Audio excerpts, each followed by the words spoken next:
Should I sell now or should I wait? It's the newest question we received, and we are going to give you the answers that you need to hear.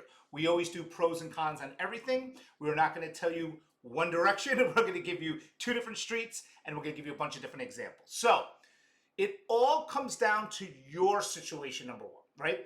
Everyone has different situations, whether it's they had a job transfer, they're going through a financial crisis, they just want to move, they want to downsize, they want to get a bigger house. Since there's so many different variables, everyone's going to be in a different situation. But let's just say right now, I'm thinking about selling, okay? And I'm saying to myself, I'm thinking about selling. I don't have to sell, but I'm thinking about selling. Maybe I want something different. Maybe I want to be closer to work, whatever the case may be. I have to look at right now how many properties are in my area, especially the closest radius there is, so my community, right? And if there's a ton of inventory, and I'm seeing all these properties sitting on days on market, 50, 60, 80, 100 days, all these price reductions, I, as a seller, have to look at it to say, all right, I'm going to be one of 20 homes, one of, X amount of homes. Am I going to be able to price my property correct to get the exact profit or close to it that's going to make sense for me to make this move? If not, I got to wait this out and let these homes either sell or cancel or go expire.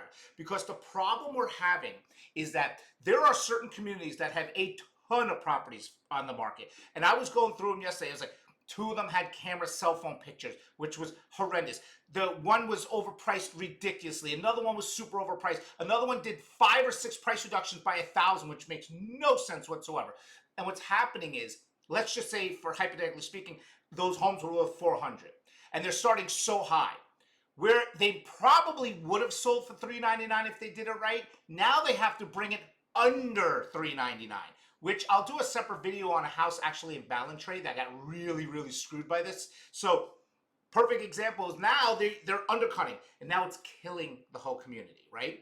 So hire the right agent who knows what they're doing and not going to lie to you. And this is why I'm doing these videos, because so many people want to hear what they want to hear. Oh, you can get me all this money?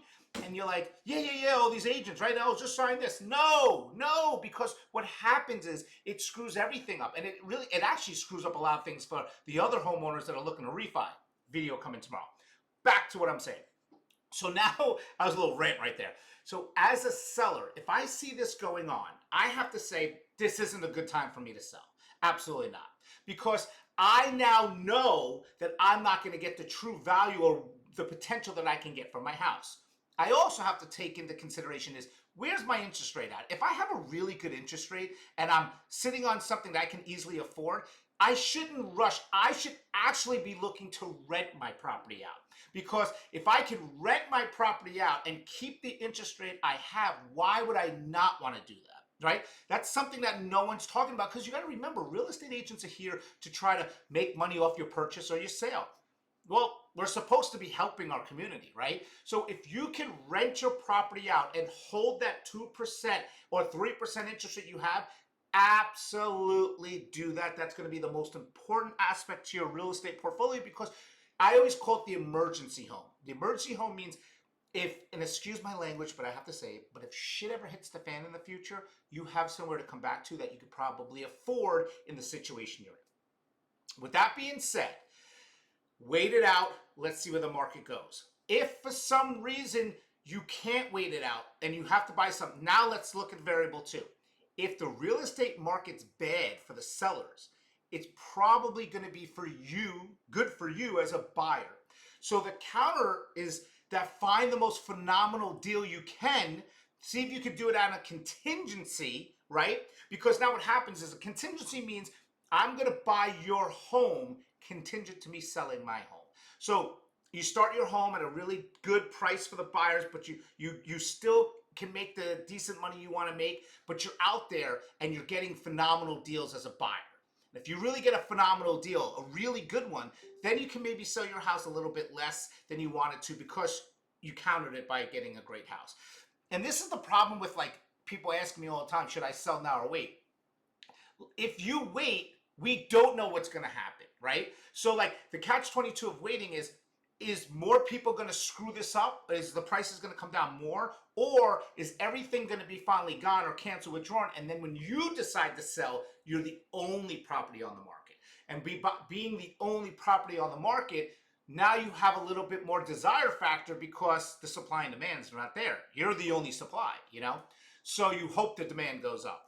But you're also gambling with, So I hope this video wasn't super confusing because I kind of did rant off a little bit there for a second. But the problem with real estate is that every situation's different.